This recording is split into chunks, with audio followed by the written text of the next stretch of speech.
So I'm going to talk a little bit about genetic testing, and towards the end really talk about how it might apply to the sporting population. I do see in my clinical job, I run our hypertrophic cardiomyopathy clinic. I also see patients in our cardiovascular genetics clinic, so I see patients more broadly as well. Okay, so what's in the DNA? Let's talk about the DNA for just a sec. Also called the molecule of life. We have 22 pairs of chromosomes, an XX or an XY that determine our sex. 3 billion base pairs, or letters, if you want to call them that, and then that codes about 20 to 25,000 genes, which then encode proteins. The genes are divided up into exons, which are the protein coding regions, and the introns. There's a number of types of genetic variation that can occur. Chromosomal duplications that can be whole or partial, gene duplications or omissions, and we sometimes call those copy number variations. Single DNA base pair change, we'll focus on that. And some of these things, it's also important to recognize this is this in the nuclear DNA as a part of the X chromosome, is a part of the mitochondrial DNA, which is a separate entity and is maternally inherited. And so some of this will really determine the pattern of inheritance, and that helps when you're evaluating families, trying to understand what relationships may exist in disease patterns. Sometimes these spellings mistakes occur, and they can occur de novo. They can be passed on to offspring from parents, and generally speaking, there's one single change in the base pair, and oftentimes that's enough to cause some type of change in our biologic function. We can talk about things in terms of genetics and genomics, and I like to classify this looking at how common they are in the population and effect size. And so we have genetics, and that's what we'll be talking about today, and that's usually single changes within the DNA that are responsible for large phenotypic expressions, and so we'll talk about some of the cardiomyopathy issues today. The second are these polymorphisms that are common in the population that contribute to disease risk. And those, again, are due to these single base pair changes, but we don't call those mutations per se, we call those variants. And in genetics, they've sort of gotten away from the term mutation altogether and really just talking about variation in the genome. So the cost of genetic testing is a fabulous story. Back in the 1990s, I think they had the Human Genome Project, and the cost of about $1 billion. They sequenced the first whole human genome. Since then, costs have been coming down. So in the early 2000s, it cost $100 million to sequence a human genome. Right around here at the early to late 2000 period was the advent of next-gen sequencing, and the price of genetic testing started to plummet. I'll show you on the next slide what that's all about. This white line here represents Moore's Law, and that's basically, if you think about it, that's how fast computer technology is advancing in the price of computers. And so you see this just absolutely phenomenal decrease to the point now where we can do whole exome sequencing or whole genome sequencing now for under $1,000, and I can give you those results within 2 or 3 days. And so it turns out to be a pretty cost-effective way to diagnose disease and also to screen family members as well. So the traditional sequencing method is called Sanger sequencing, and it's basically going letter by letter down your DNA, and it's kind of putting the next letter in place, checking it, putting the next letter in place, and that takes a long time. And what happened is this next generation sequencing, basically you take your DNA and they break it up into a whole bunch of big fragments, and then they just let your biologic, the transcriptase is sort of copy that over, and you get hundreds of copies of these fragments. And what you do with that is you line up the fragments based on how they match the corresponding thing. So thinking that there's going to be a whole bunch of overlaps in these fragments, and then you just build them, and you try to say, well, this piece goes here, this piece goes here, this piece goes here. And you're able to do that, and that's something we call depth of coverage, and so how much overlap there is. And here the depth of coverage is probably, about 15 or 20 different fragments that are lining up, and so we have a fair amount of confidence that these letters are appropriate. You can see right here that all these letters in black, they all match up These letters in blue right here don't. And what's happening right here at this position is this is a heterozygote that has one strand of DNA that has one letter and the second strand of DNA that has the other. And so there's a 50% difference in those letters at that position. That gets called out. And that's the easy part of genetic testing. So the challenge is this variant vetting. So we can get the results. Like I said, there's down at Stanford, they did some whole genome sequencing on a neonatal infant, had the results back to the clinical providers in 2 days, diagnosing a long QT syndrome. It's not as challenging to do, but the variant vetting is really challenging. And so we need to know, does this change in the DNA that we detected, does it change the RNA transcription? Does it lead to a stop codon? Do you truncate the protein? Do you underexpress the protein? Is there a change in the amino acid sequence? Just because the DNA changes doesn't mean the amino acid is going to change. Does that amino acid change lead to a change in the protein structure? Does it change the way the protein folds or interacts? Does it change the protein function? The other thing we want to know is, has this specific genetic change been reported previously? And we're going to be looking at other families. It's rare that we have families large enough to be able to have enough meiosis to be able to give enough confidence that the genetic change is causal within certain families. Is this region conserved across species? We tend to think that if it's conserved across species, that this is an important part of the genome that's intolerant of genetic change. How common is it in the population? So we now have databases of hundreds of thousands of genomes that are served as reference databases for people to turn to.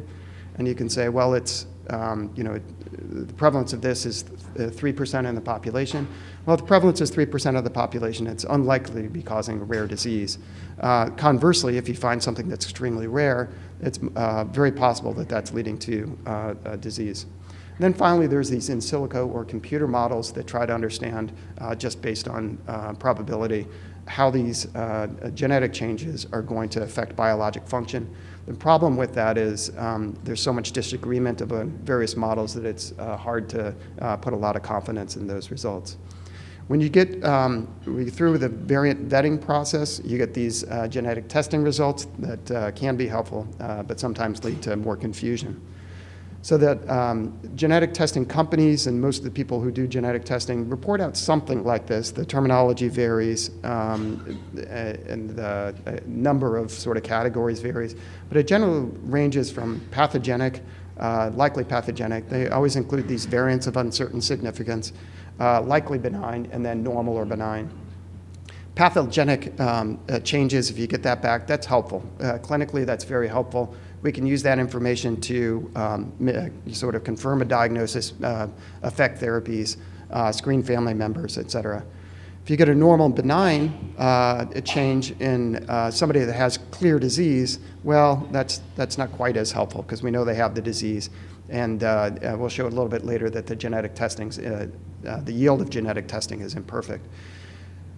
The big sort of bugaboo about genetic testing is this variant of uncertain significance. So you get a result back, and we don't know what to do with it.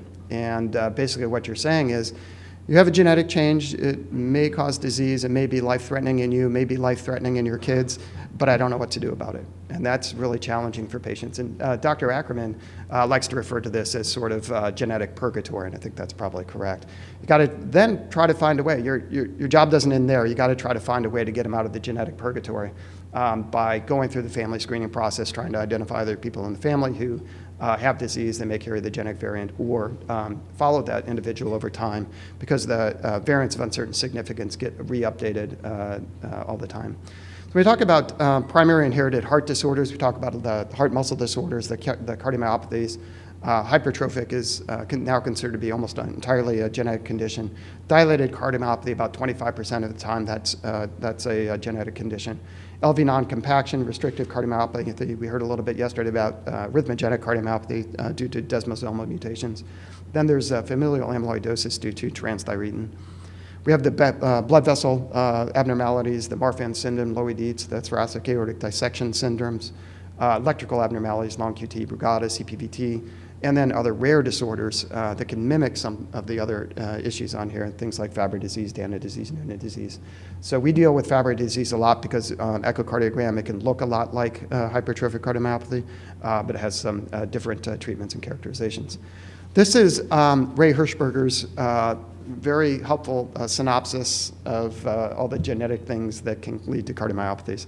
And it's really a complex diagram with things going every which way.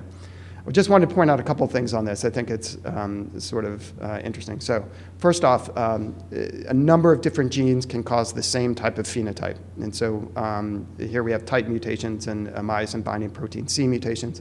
All of those can lead to sort of a dilated cardiomyopathy. So when we do genetic testing, we're not honing in on one specific gene, but we have to think about doing panels of genes if we're going to really do this. The other is that these individual genes can have different expressivity. Specific gene mutations within myosin binding protein C can lead to a dilated cardiomyopathy. Specific mutations within that gene can lead to a hypertrophic cardiomyopathy.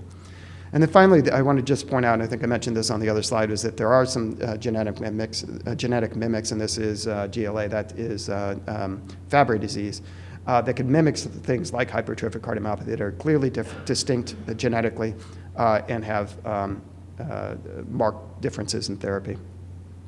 So we want to use a lot of panels. That helps us because there's a lot of genes that do this, but there's some downside of doing sort of shotgun testing. And this is just from a recent paper in 2017, and what we're looking at here on the x-axis is the number of genes within the gene panel that you're using to do the testing, and up here the number of rare variants detected. And they're defining it in red as helpful genes. Those are the pathogenic variants that we've detected. The green one is if you've detected more than one of those pathogenic genes. And then these are the variants of uncertain significance here in blue. So as you go to 2, you're less likely to get a VUS. As you get out to 15 or 45 genes on your panel, it's unlikely to be helpful from a sort of a pathogenic or mutation identification, but it really leads to an increase in the number of VUSs. And recently we had an individual with a dilated cardiomyopathy have his genetic testing done, and he came back with 8 VUSs. Of which we don't know what to do with any of them. So we unfortunately did a sort of a pan-cardiomyopathy panel on him. So the guiding principles of genetic testing, the first off is the pre-test counseling and authorization by a certified genetic counselor. I can't emphasize this enough. Genetic counselors are fantastic. They do the nuts and bolts of the work of the genetics team. And are super important, not just for ordering the test, but doing the interpretation and doing the downstream evaluations that come from it. So there's something called the Genetic Information Non-Discriminatory Act that was passed during the Bush administration, and that sort of prohibits healthcare systems and health insurance companies from discriminating against an individual based on their genetic status. And so at least there's a law, hasn't been challenged in court very well as to how much that is meaningful. But that law does not apply to life insurance companies, and I think it's one of the things you discuss with patients before they go forward with genetic testing is this the right time to do it? Do you have your life insurance in order and things like that? Do you want to get life insurance? Because once they get the genetic test back, the life insurance company is going to know about their risks and may decide that their life insurance is not coverable, or it's going to get a whole lot more expensive. The other part about it is the insurance companies have different policies on what type of genetic testing they're willing to reimburse for, and the genetic counselors are very informed about that. For example, Medicare will not reimburse for family screening purposes, but they will if it's a diagnostic test answering a diagnostic question that's going to change that patient's management. So we test the most informative person in the family first, so that's often the youngest and the most clearly affected individual. We don't want to start with the parents who don't have a phenotype. We want to start with the person that's going to provide the most information, not just for that person, but for the entire family. If you have a no answer in mom who has a mild phenotype, you don't know that, that's a true negative, or if there is no genetic source of the phenotype within that family. We do use panels for our testing. We tried to limit or target the panels as best we can. There may be a growing role for whole exome sequencing. The University of Washington Center for Precision Diagnostics uses exome backbone to do their genetic testing, and only reports out the genes on a panel. but we then have the opportunity to look at some of the exome information once the genetic panel comes back to help us guide therapy that's sort of behind the scenes. We also have to then interpret the test results with caution. The results are not often straightforward. I want to bring up this issue about reclassification. So we are still learning about the genetic changes and how they affect disease and health and all of that. And so those the classification of these variants changes over time. And sometimes that's helpful. We go from variants of uncertain to significance to something that's benign or something that is pathogenic, and that's very helpful for clinical management. But sometimes it goes the other way. There's new information, and they had to take something that was classified as pathogenic, and it's now classified as variants of uncertain significance. So you as a practitioner, as a clinician seeing patients, I guarantee you probably don't want to get too involved in this, and the genetic counselor is trained to be dealing with this kind of stuff, and they recontact the families and let them know the change in the genetic test results when that's appropriate. When we do HCM genetic testing, these are the genes that we use that are on those tests. They involve the number of myofilament proteins that are responsible for hypertrophic cardiomyopathy, the two most common of which are beta-myosin and myosin-binding protein C. They account together for about 40 to 50% of HCM, or about 80% of the positive genetic test results that we get back. Cardiac troponin T, troponin I, and alpha-tropomyosin are the three next most common. They account for about 2 to 5% of the HCM population. Then over here we have a bunch of the HCM phenocopies, or things that are genetic in origin but that look like hypertrophic cardiomyopathy. Again, that's things like Fabry disease, Danon disease, familial amyloidosis. There's some mitochondrial disorders that mimic HCM as well. So the yield of genetic testing in hypertrophic cardiomyopathy, when we take all comers, is about 40 to 60% using standard panels. This is that breakdown of the genes that I talked about on the last slide. So it's not quite as helpful as we think it should be. And then in part, I think we as a field are still trying to get a handle on a certain aspect of hypertrophic cardiomyopathy. We're starting to talk about an etiology called non-familial hypertrophic cardiomyopathy. I think there's a pattern of cardiac aging that mimics HCM in a lot of ways. But generally in a young person, it's much more likely to be due to a genetic etiology. So Mike Ackerman, first of all, it was a group from Toronto that did this. Mike Ackerman and Mayo Clinic looked at their data and put this together as well. And it's a way for us to sort of predict what the genetic yield is before we actually do the genetic test. And so it's just a point scoring system. If they're young of age, if you have a very thick heart, family history of hypertrophic cardiomyopathy, or family history of sudden death, you get points for all of those. Specific morphology, that's a reverse curvature septal morphology, also gets you points. If you have hypertension, that's a negative point. We add up the points, and over here you can see the higher your score, the more likely you are to be able to detect a genetic etiology for that patient's or that family's disease. I'll point out, though, that even in the grade over here on the very end, people with a score of 5, maximum score, we only get about an 80% yield. So there is at least a segment of hypertrophic cardiomyopathy in which we have clear disease that's familial in origin, that we can't identify it on the genetic testing that we're doing right now. That may have something to do with some copy number variations. That may have something to do with gene expressivity. May have something to do with sort of the epigenetic modification that can also be inherited. So gene testing can be very helpful in order to confirm a diagnosis under the right circumstances, but cannot be used to exclude a diagnosis. This has implication for our athletes because diagnosis and management decision, that's a sports qualification and return to play decisions, need to be made solely on clinical grounds. There's a desire on an athlete's part when we talk to them, this is more 5-10 years ago, when we talk to athletes about sporting disqualification, that this is the test that's going to clear them. This is the test that's going to allow them to get back on the playing field. And I think we always have to take a step back and really explain to them that this isn't really going to change management. It's not going to change our decision about whether or not to allow you to play. That may change now that we're adopting more of a sort of shared decision-making model, which I think that I'm all in favor of that. And that can help inform those decisions. So what do the guidelines say in terms of genetic testing? So genetic testing for cardiomyopathies in general, for hypertrophic cardiomyopathy, it's a class 1 recommendation, especially if it's a phenotype that's not totally classic.